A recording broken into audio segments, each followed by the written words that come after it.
بسم اللہ الرحمن الرحیم۔ میں نے خالد بن ولید کو اس کے عہدے سے معزول کر دیا ہے اور ابو عبیدہ بن جراح اس فوج کے سالار اعلیٰ اور شام کے مفتوحہ علاقوں کے امیر ہیں۔ حضرت عمر فاروق رضی اللہ تعالیٰ عنہ نے کہا، مسجد میں جتنے مسلمان موجود تھے ان کے چہروں کے رنگ بدل گئے۔ بعض کے چہروں پر حیرت اور بعض کے چہروں پر غصہ صاف دکھائی دے رہا تھا۔ وہ سب ایک دوسرے کی طرف دیکھنے لگے۔ خالد بن ولید رضی اللہ تعالیٰ عنہ کی فتوحات تھوڑی اور معمولی نہیں تھی۔ ابو بکر صدیق ان کی ہر فتح اور ہر کارنامہ مسجد میں بیان کیا کرتے تھے اور یہ خبر تمام تر عرب میں پھیل جاتی تھی۔ خالد بن ولید کی زیادہ تر فتوحات معجزہ نما تھیں۔ اس طرح خالد بن ولید سب کے لیے قابل احترام شخصیت بن گئے تھے، مگر عمر فاروق نے خلیفہ بنتے ہی خالد بن ولید کو معزول کر دیا۔ ہر کوئی عمر فاروق سے پوچھنا چاہتا تھا کہ خالد بن ولید نے کیا جرم کیا ہے جس کی اسے اتنی سخت سزا دی گئی ہے۔ ان میں کچھ ایسے بھی تھے جو پوچھے بغیر عمر فاروق کے فیصلے کی مخالفت کرنا چاہتے تھے، لیکن کسی میں بھی اتنی جرأت نہیں تھی کہ عمر فاروق سے باز پرس کرتا۔ سب جانتے تھے کہ عمر ابو بکر صدیق جیسے نرم مزاج نہیں اور ان کی طبیعت میں اتنی درستی ہے جو بعض اوقات برداشت سے باہر ہو جاتی ہے۔ عمر فاروق کا دور اسلام کی پوری تاریخ کا سنہرا دور ہے۔ یہ وہ زمانہ ہے جب مسلمان پوری طرح متحد تھے اور ان کی افواج روم اور ایران کے خلاف فتح پر فتح حاصل کیے جا رہی تھی۔ بلوچستان سے لے کر مصر تک علاقہ اسی دور میں فتح ہوا۔ صحابہ کرام نے ان علاقوں کے عام لوگوں کو کیسر و کسرا کی غلامی سے نکال کر انہیں مذہبی اور دنیاوی امور میں آزادی عطا کی اور ایک نیا نظام معاشرت ترتیب دیا۔ اس دور میں صحابہ کرام کے درمیان کوئی قابل ذکر اختلافات نہیں ہوئے۔ اس وجہ سے اس دور سے متعلق تاریخی سوالات بھی بہت کم ہیں۔ عمر فاروق نے منصب خلافت سنبھالتے ہی پہلا کام یہ کیا کہ خالد بن ولید کو سپہ سالاری کے عہدے سے معزول کر کے ان کی جگہ ابو عبیدہ بن جراح کو سپہ سالار مقرر فرمایا۔ رسول اللہ صلی اللہ علیہ وسلم نے انہیں سیف من سیوف اللہ یعنی اللہ کی تلواروں میں سے ایک تلوار قرار دیا تھا۔ صدیق اکبر کے دور میں انہوں نے عراق کا بیشتر حصہ فتح کر لیا تھا اور اب شام میں اپنی غیر معمولی جنگی حکمت عملی کے جوہر دکھا رہے تھے۔ مسلم تاریخ میں اگر فوجی جرنیلوں کی رینکنگ کی جائے تو بلا شبہ خالد بن ولید اس میں پہلے نمبر پر ہوں گے۔ تاریخ کے ایک طالب علم کے ذہن میں یہ سوال پیدا ہوتا ہے کہ عمر فاروق نے انہیں معزول کیوں کیا جبکہ خالد بن ولید کی کارکردگی غیر معمولی تھی۔ یہاں پر یہ واضح کر دینا ضروری ہے کہ عمر فاروق رضی اللہ تعالیٰ عنہ نے خالد بن ولید کو معزول ہرگز نہیں کیا، بلکہ انہیں سپہ سالار اعظم کی بجائے سیکنڈ ان کمانڈر بنا دیا۔ ان کی متعدد وجوہات تھیں، جن میں سب سے نمایاں یہ تھی کہ خالد بن ولید جنگوں میں اپنی غیر معمولی شجاعت کی وجہ سے بہت زیادہ خطرات مول لے لیا کرتے تھے۔ آپ فی الحقیقت خطروں میں کود پڑنے والے انسان تھے اور بسا اوقات تھوڑی سی فوج کے ساتھ دشمن پر جھپٹ پڑتے اور اسے شکست دے ڈالتے۔ ابو بکر صدیق اپنی احتیاط کے باوجود اس معاملے میں خالد بن ولید کو ڈھیل دیتے تھے۔ اس کے برعکس عمر فاروق رضی اللہ تعالیٰ عنہ کی طبیعت محتاط تھی اور وہ مسلمانوں کو اندھا دھند خطروں میں ڈالنا پسند نہیں فرماتے تھے۔ یہی وجہ ہے کہ عمر فاروق نے خالد بن ولید رضی اللہ تعالیٰ عنہ کو امیر الامت ابو عبیدہ بن جراح کے ماتحت کر دیا تاکہ وہ اپنی غیر معمولی انتظامی صلاحیتوں کے سبب خالد بن ولید رضی اللہ تعالیٰ عنہ کو ضرورت سے زیادہ خطرات مول لینے سے روک لے اور ان کی جنگی صلاحیتوں کا بھرپور استعمال کرے۔ خالد بن ولید کافی عرصہ تک ابو عبیدہ بن جراح کی کمان میں لڑتے رہے۔ ابو عبیدہ تمام پلاننگ انہی کے مشورے سے کرتے تھے اور یہ دونوں کمانڈر مل کر جنگی تیاری کرتے تھے، تاہم اس پلان پر عمل درآمد خالد بن ولید کروایا کرتے تھے۔ 4 سال بعد عمر فاروق رضی اللہ تعالیٰ عنہ نے انہیں تمام جنگی خدمات کو چھوڑ کر مدینہ آنے کا حکم دیا۔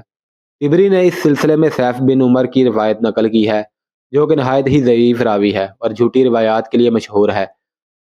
اس روایت سے یہ تاثر ملتا ہے کہ معاذ اللہ عمر فاروق رضی اللہ تعالیٰ عنہ خالد بن ولید سے متعلق دل میں کینہ رکھتے تھے۔ خلافت سنبھالتے ہی انہوں نے خالد بن ولید کو معزول کر کے مدینہ واپس بلا لیا، ان کی تذلیل کی اور ان کا آدھا مال لے کر بیت المال میں داخل فرما دیا۔ ان کا خیال تھا کہ خالد بن ولید نے معاذ اللہ مال غنیمت میں خیانت کی ہے۔ یہ ایک نہایت ہی ناقابل اعتماد اور ضعیف روایت ہے اور ان دونوں بزرگوں پر بہتان ہے۔ ہاں ایسا ضرور ممکن ہے کہ خالد بن ولید سے مال غنیمت کے حصوں کی تقسیم میں کوئی غلطی ہو گئی ہو۔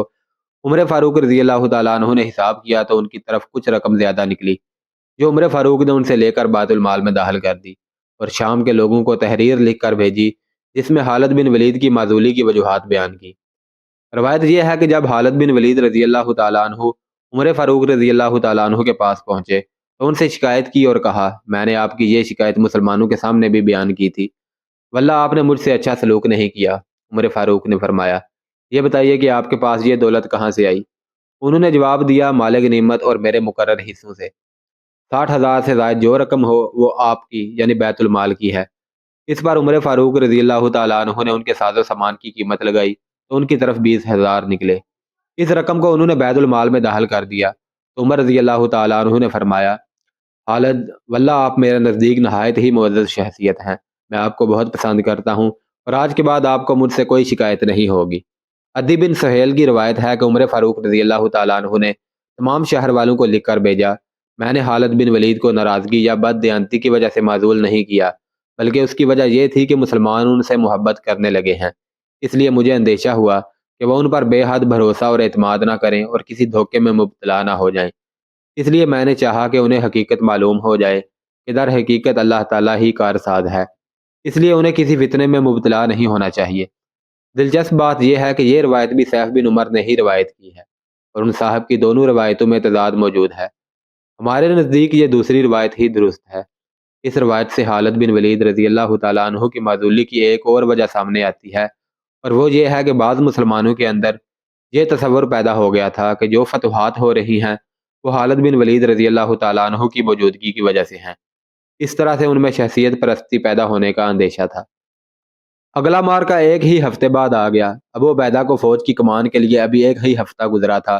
انہیں اطلاع دی گئی کہ ایک اجنبی ان سے ملنے آیا ہے، اپنے آپ کو عربی ظاہر کرتا ہے لیکن عیسائی ہے۔ ابو عبیدہ نے اسے بلا لیا۔ اجنبی تنہائی میں بات کرنا چاہتا تھا۔ ابو عبیدہ نے سب کو باہر نکال دیا۔ کیا مسلمان سالار اعلیٰ ایک عیسائی عرب پر اعتماد کرے گا؟ اس عیسائی نے کہا، اگر مال غنیمت کی ضرورت ہے تو ایک جگہ بتاتا ہوں، حملہ کریں اور مالا مال ہو جائیں۔ پہلے یہ بتا کہ تم ہم پر اتنی مہربانی کرنے کیوں آیا ہے؟ ابو عبیدہ نے پوچھا۔ رومی تیرے ہم مذہب ہیں تو انہیں کیوں نقصان پہنچا رہا ہے؟ اپنے وطن کی محبت کی خاطر، عیسائی نے جواب دیا۔ رومی میرے ہم مذہب تو ہیں لیکن زندہ عیسائیوں کو شیروں کے آگے رومیوں نے ہی ڈالا تھا اور عیسیٰ کو مصلوب کرنے والے رومی ہی تھے۔ میں ان کی شہنشاہی دیکھ رہا ہوں۔ یہ رعایا کو انسان نہیں سمجھتے۔ میں نے مفتوحہ علاقوں میں آپ کی حکومت بھی دیکھی ہے، آپ رعایا کو انسانیت کا درجہ دیتے ہیں۔ میں رومیوں کے ظلم و ستم کا شکار ہوں۔ میرے دل میں صرف اپنا ہی نہیں پوری انسانیت کا درد ہے۔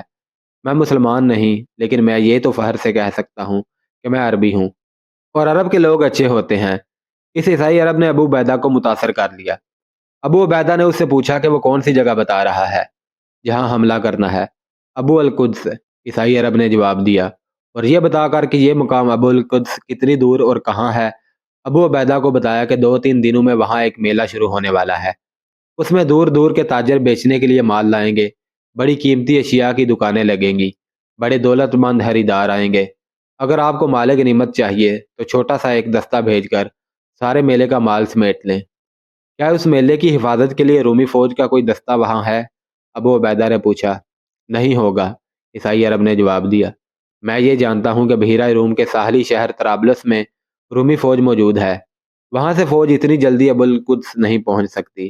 آپ کے لیے میدان صاف ہے۔ وہ جانے کے لیے اٹھ کھڑا ہوا، کہنے لگا مجھے زیادہ دیر یہاں نہیں رکنا چاہیے، اور وہ چلا گیا۔ ابو عبیدہ نے اس میلے کو موٹا اور آسان شکار سمجھا۔ انہوں نے اپنے مشیر سالاروں کو بلایا جن میں خالد بن ولید بھی شامل تھے۔ ابو عبیدہ نے انہیں تفصیل سے بتایا کہ عیسائی عرب انہیں کیا بتا گیا ہے۔ یہ مال غنیمت ہاتھ سے جانا نہیں چاہیے۔ ابو عبیدہ نے کہا، ابو القدس دشمن کا علاقہ ہے اور اس دشمن کے ساتھ ہماری جنگ ہے۔ جنگ کی صورت میں میلے پر ہمارا چھاپا جائز ہے، اس سے رومیوں پر ہماری دھاک بیٹھ جائے گی۔ ابو عبیدہ نے باری باری سب کو دیکھا اور کہنے لگے، تم میں کون اس چھاپا مار کارروائی کے لیے جانا چاہتا ہے؟ ابو عبیدہ کی نظریں خالد بن ولید رضی اللہ تعالیٰ عنہ کے چہرے پر ٹھہر گئی۔ نظریں خالد بن ولید پر جما لینے کا مطلب یہی تھا کہ خالد بن ولید اپنے آپ کو اس چھاپا کے لیے پیش کریں گے، لیکن خالد بن ولید اس طرح خاموش بیٹھے رہے جیسے اس کام کے ساتھ ان کا کوئی تعلق ہی نہ ہو۔ ظاہر ہے ابو عبیدہ رضی اللہ تعالیٰ عنہ کو خالد بن ولید کی خاموشی اور بے روحی سے بہت مایوسی ہوئی ہوگی۔ انہیں یہ خیال بھی آیا ہوگا کہ خالد بن ولید کا یہ رویہ ان کی معزولی کا رد عمل ہے۔ وہاں ایک نوجوان بھی موجود تھا، اس کے چہرے پر داڑھی ابھی ابھی آئی تھی۔ میں جاؤں گا، یہ نوجوان بول اٹھا۔ یہ فیصلہ سالار اعلیٰ کریں گے کہ میرے ساتھ کتنی نفری ہوگی۔ کیا تو ابھی کم سن نہیں ابن جعفر؟ ابو عبیدہ نے کہا اور ایک بار پھر خالد بن ولید کی طرف دیکھا، مگر خالد بن ولید لا تعلق بیٹھے تھے۔ امین الامت، نوجوان نے جواب دیا، میں مدینہ سے آیا ہی کیوں ہوں؟ میں کچھ کر کے دکھانا چاہتا ہوں۔ کیا میرے بزرگ بھول گئے ہیں کہ میرے سر پر اپنے شہید باپ کا قرض ہے؟ امین الامت میں کم سن ضرور ہوں لیکن اناڑی نہیں ہوں، بزدل نہیں ہوں، کچھ سیکھ کر آیا ہوں۔ کیا میرے بزرگ میری حوصلہ شکنی کریں گے؟ خدا کی قسم ابن جعفر، ابو عبیدہ نے کہا، تیری حوصلہ شکنی نہیں ہوگی۔ 500 سواروں کا دستہ لے لے تو اس دستے کا سالار ہوگا۔ ابو عبیدہ نے ایک کم سن لڑکے کو 500 سواروں کا سالار غالباً یہ سوچ کر بنا دیا تھا کہ یہ چھاپا نہایت آسان تھا۔ وہاں پر کوئی فوج نہیں تھی جو ان سواروں کے مقابلے میں آتی۔ یہ نوجوان کوئی عام سا لڑکا نہیں تھا، اس کا نام عبداللہ تھا اور وہ رسول کریم صلی اللہ علیہ وسلم کے چچا زاد بھائی جعفر رضی اللہ تعالیٰ عنہ کا بیٹا تھا۔ جعفر رضی اللہ تعالیٰ عنہ موتا کی لڑائی میں شہید ہو گئے تھے۔ اس رات چاند پورا تھا، شعبان کی 15 تاریخ تھی، عیسوی سن کے مطابق یہ 14 اکتوبر 634 عیسوی کی رات تھی۔ نوجوان عبداللہ 500 سواروں کو ساتھ لے کر رات میں روانہ ہوئے۔ ان کے ساتھ عاشق رسول صلی اللہ علیہ وسلم اور نامور مجاہد ابو ذر غفاری بھی تھے۔ یہ دستہ اس وقت روانہ کیا گیا تھا جب میلہ شروع ہو چکا تھا۔ عبداللہ کا دستہ صبح طلوع ہو چکی تھی جب وہاں پہنچا۔ میلہ کیا تھا؟ وہ تو ہیمو شامیانوں اور کناتوں کا ایک گاؤں آباد تھا، اور یہ گاؤں بہت ہی خوبصورت تھا۔ دکانوں پر بڑا ہی قیمتی مال سجا ہوا تھا۔ میلے کی رونق جاگ اٹھی۔ عبداللہ نوجوان تھا، وہ اپنے آپ کو اناڑی نہیں سمجھتا تھا، لیکن اناڑی پن کا ہی مظاہرہ کیا۔ سب سے پہلے انہیں ایک دو جاسوس یہ دیکھنے کے لیے بھیجنے چاہیے تھے کہ رومی فوج کا کوئی دستہ قریب کہیں موجود ہے یا نہیں، اور میلے میں جو لوگ آئے ہوئے ہیں وہ بہروپ میں رومی فوجی تو نہیں۔ اس نے وہاں جاتے ہی حملے کا حکم دے دیا۔ 500 مسلمان سوار میلے کے ارد گرد گھیرا ڈالنے لگے، اور اچانک کم و بیش 5000 رومی سوار جانے کہاں سے نکل آئے، اور وہ میلے اور مسلمان سواروں کو نرگے میں لینے لگے۔ 500 کا مقابلہ 5000 سے تھا، اور صورت یہ پیدا ہو گئی تھی کہ مسلمان سوار گھیرے میں آ گئے تھے۔ ان کی تباہی لازمی تھی۔ یہ 5000 رومی سالار میلے کی حفاظت کے لیے وہاں قریب ہی موجود تھے۔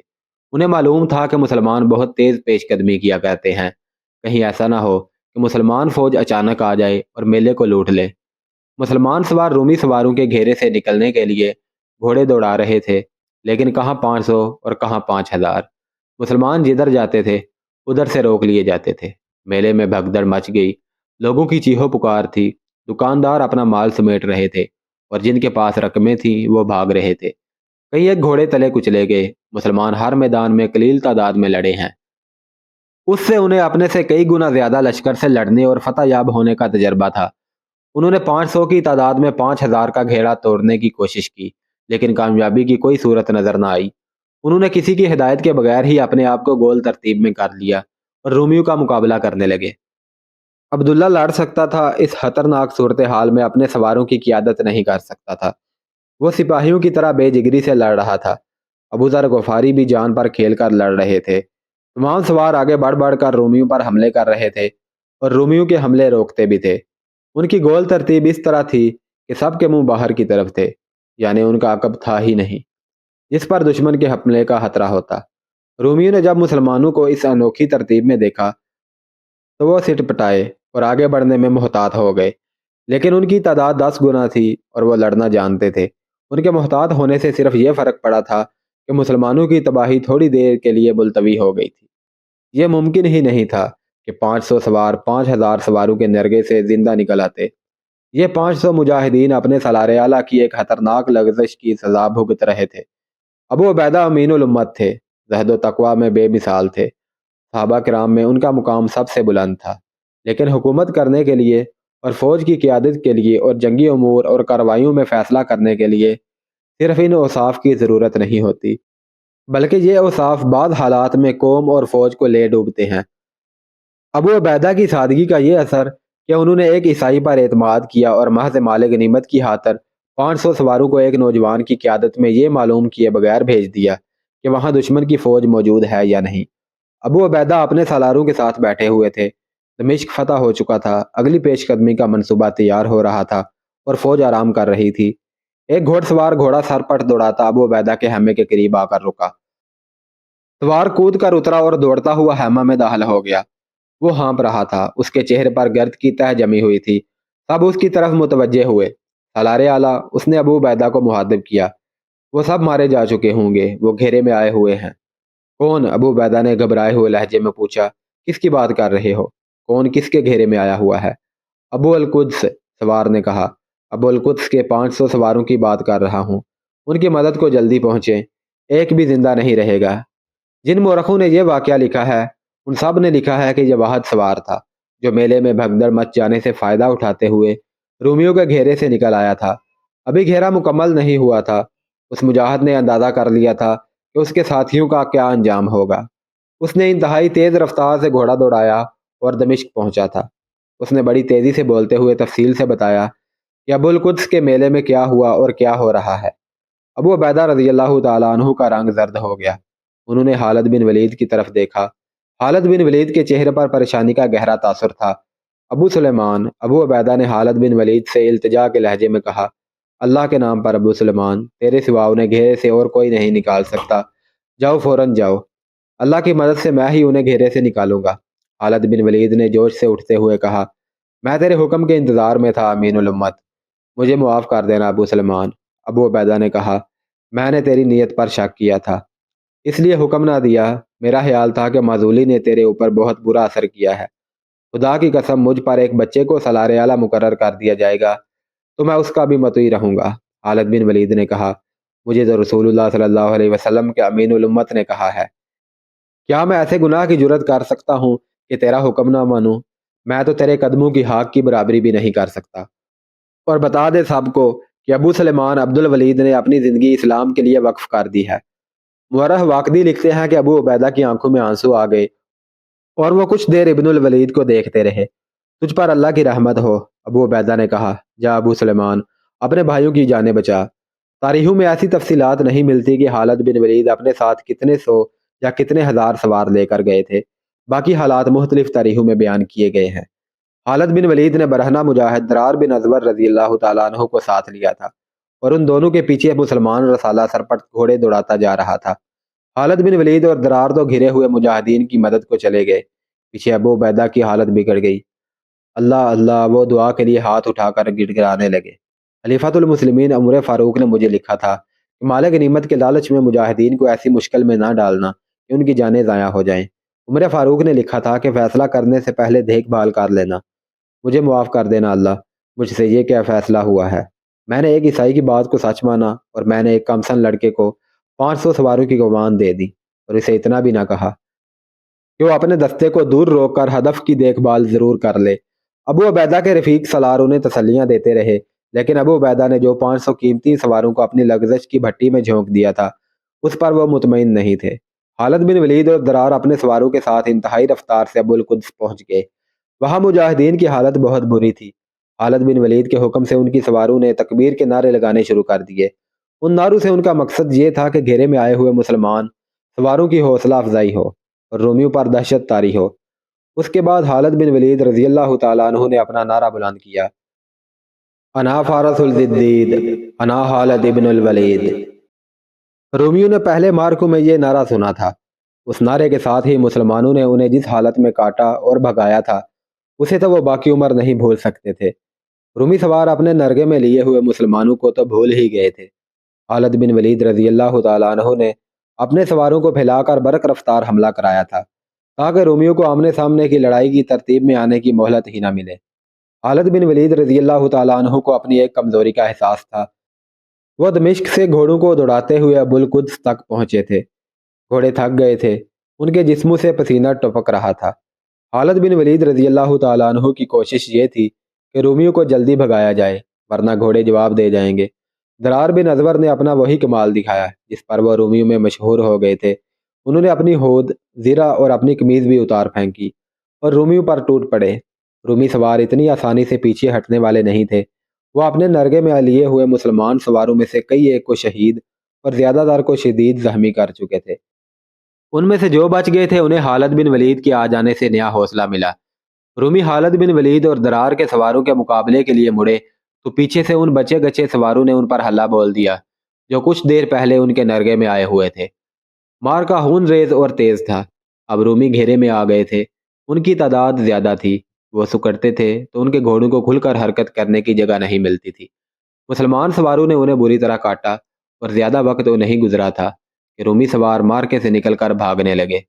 آخر وہ اپنی بہت سی لاشوں اور شدید زخمیوں کو پیچھے چھوڑ کر بھاگ گئے۔ ان مسلمان سواروں کا جانی نقصان کم نہ تھا جو رومیوں کے گھیرے میں لڑتے رہے تھے۔ خالد بن ولید رضی اللہ تعالیٰ عنہ نے حکم دیا کہ میلے کا سامان اکٹھا کیا جائے۔ انہوں نے بہت سے مجاہدین کو زخمیوں اور لاشوں کو اٹھانے پر لگا دیا۔ خالد بن ولید رضی اللہ تعالیٰ عنہ کی اپنی حالت یہ تھی کہ ان کے جسم پر کئی زخم آئے تھے اور ان کے کپڑے خون سے سرخ ہو گئے تھے۔ انہیں ان زخموں کی جیسے پرواہ ہی نہیں تھی۔ زخم خالد بن ولید کے لیے کوئی نئی چیز نہیں تھے۔ ان کے جسم پر اس وقت تک اتنے زخم آ چکے تھے کہ مزید زخموں کی جگہ ہی نہیں تھی۔ خالد بن ولید رضی اللہ تعالیٰ عنہ واپس دمشق آئے۔ وہ جو مال غنیمت ساتھ لائے تھے وہ بہت زیادہ اور قیمتی تھا۔ زخمی ہو کر گرنے والے اور مرنے والے رومیوں کے سینکڑوں گھوڑے بھی ان کے ساتھ تھے، مگر اس مال غنیمت کے لیے بڑی قیمتی جانوں کی قیمت دی گئی تھی۔ ابو عبیدہ کو اس جانی نقصان پر بہت افسوس تھا، البتہ انہیں یہ دیکھ کر اطمینان ہوا کہ خالد بن ولید رضی اللہ تعالیٰ عنہ نے اپنے خلاف یہ شک دور کر دیا تھا کہ معزولی کی وجہ سے ان میں پہلے والی دلچسپی اور جوش و خروش نہیں رہا۔ خالد بن ولید نے اپنا جسم زخمی کرا کر یہ ثابت کر دیا تھا کہ معزولی کا ان پر ذرا سا بھی اثر نہیں ہوا۔ ابو عبیدہ نے مال غنیمت کا 5واں حصہ حلافت کے لیے مدینہ بھیجا اور اس کے ساتھ عمر فاروق کو پوری تفصیل بھی لکھی کہ انہوں نے کیا کارروائی کی تھی، اس سے کیا صورتحال پیدا ہوئی اور خالد بن ولید رضی اللہ تعالیٰ عنہ نے کیا کارنامہ کیا۔ مورخ لکھتے ہیں کہ ابو عبیدہ نے خالد بن ولید کی بے تحاشا تعریف لکھی۔